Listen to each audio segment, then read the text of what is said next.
Hey guys, so we're on day 2 today, and I'm here with Logan. Want to say hi? Hi guys, my name is Logan. So today, while we were on our way to wash our hands after fishing, we found a big chunk of spruce gum, and I also had a little bit of pine gum, so I'm going to mix the two of those, and we're going to make some pine pitch glue. First thing we got here, I'll bring you in a second closer and give you a look at what we're going to be using. But we have some charcoal that we've used out of the fire, and my trusty assistant here is going to crush that up for us. And we also have some, normally I use like dried grass or rabbit poo or something like that, but we couldn't find it today, so I'm going to try using birch bark today with it. So I'm just going to process it really far down, and then we're going to mix all the ingredients together, and we're going to just stick it close to the fire here and let it all melt together. So anyway, I'll bring you in a little closer to the frisbee and you'll see all the ingredients we're going to be using. Okay, so here we have our charcoal. So we'll be getting Logan to break that up for us and crush it up with a stick. We also have some cedar bark that we're going to process down, really crumble it up just to get some nice small fibers out of there. We'll have to do a lot of work on that, but that should give it the fibrous, the fibers to keep it strong. And then we have our spruce gum and some pine gum here that we're going to melt up. So right now we're just going to process this up, and we'll give you a look at that. After Logan coming into the woods with me quite often and finding all these weird things that I collect and I keep, now he's going to actually see the process of actually using it to make something useful. So while he's doing that, we'll come back and check that out later. I'll give you a look at how we're going to process the cedar bark, and I may have to go and get a little bit more, but I think we'll be okay for this. And anyway, we'll be back and come check out on Logan in a couple of minutes. So I'm going to grind up all this stuff here and get this really fine. Hopefully the fibers will be strong enough to act as a good binding agent.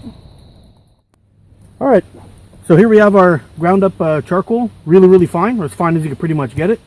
We have our cedar bark that we've shredded up pretty nicely, and it'll continue to break down once we mix it in with the sap.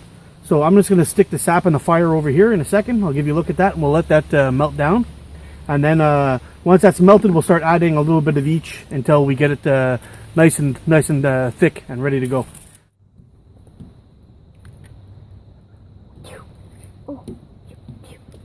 All right, so we don't want to stick it in the flame. We just want to stick it around the heat or on some coals if we can. It's slowly going to start to melt. And as it starts to melt, we'll start to stir it a little bit, remove any big chunks that are inside, and then we'll be ready to start adding the ingredients. Take 2. So we're starting to melt quite nicely here. It's working nice and slow, but that's how you want it. It's better to do it slow, because if it gets too hot, it could just flash ignite, and then you're kind of ruined. But we'll let it melt down slow, and then we'll get out all the chunks that will be floating around on top, and then we'll slowly start adding the ingredients. So a lot to do with the quality of your glue is going to depend on the quality of your pine sap. If your pine sap is like that real crystally clear piece, looks like little crystals almost, that's going to give you a better glue than a lot of the really gooey, sappy pieces with pieces of bark and all that stuff inside. The glue that we have today, that we're going to be making today, unfortunately is going to be out of the, it's kind of like, I don't know, like a 70-30, 70 being the questionable sap and 30 being the good stuff. So anyway, I've got it mixed up pretty nice here, so we're going to slowly start adding a few of the ingredients, but I'm going to pull it out of the fire to do it because it's really hot. Alright, so I'm going to start adding in some of the ingredients here. I'll start with some charcoal first. I'll just pinch it with my fingers, wash my hands after. Now, I like to do this off the fire. Some people do it on the fire. But if you need to, you can always put it back into the fire and then reheat it up. And if it starts getting too thick, it's no problem. You can always reheat it. Now everyone has their own recipe. I kind of start off with like a 1/3 of each. But if I happen to find, it's starting to, it's starting to look good, even if I have less materials inside, I will just stop there. If it gets to like a level of a color of black that I like, or anyway, I think you guys kind of get the idea. It's not really rocket science. You know, I'm sure some people really like the you know, really have a recipe they like to stick to. But me personally, I just kind of go with it and I see how it looks. So we're starting to get a little thick now. I've added some of the birch, and I think we're gonna add this right back to the fire and let it heat up a little bit more. So in the recipe that we're using today, it's more used for you know, for things if you want to put something in to make it hard. But let's say, for example, you were going to be using this for patching a hole in a canoe, or something that needs some flexibility. You can add a little bit of fat to it. So whether it be lard or you know, bacon grease or something like that, you can add a little bit to it, and the grease will actually give it some more elasticity, and it'll make it more flexible.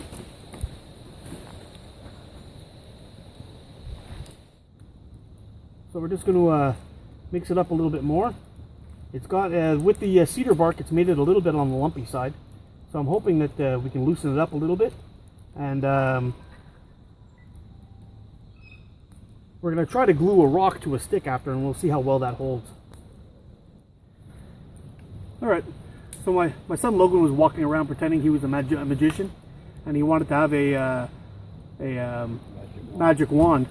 So we took this stone that gives them powers, and we glued it inside with this pine pitch that we made. It's drying up nicely now. And as for using cedar bark, it's probably not the best thing. It's kind of chunky, and it's hard to smooth out. But this is drying up nicely, and I'm pretty sure that it won't come out anymore. So I'll give you a closer look at the at the can, and I like to use it I like to make it inside of a Altoids tin, because you can always just close it up, and when you're ready to use it, just pop her open, drop it on the fire, warm it up, and then you're pretty much good to go. So I'll give you a look at it here. So there it is. I know some people like to wrap it around a stick, and they could use a stick to melt it.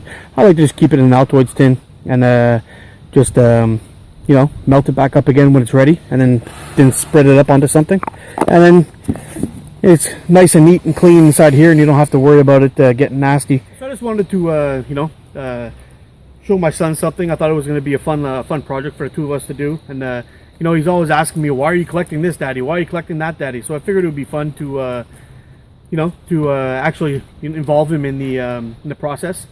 And he's got his magic wand set up now, so he's a happy guy. And I got some dirt time in, so I'm a happy guy too. So anyway, thanks again for watching. Like, share, and subscribe, and get out and explore.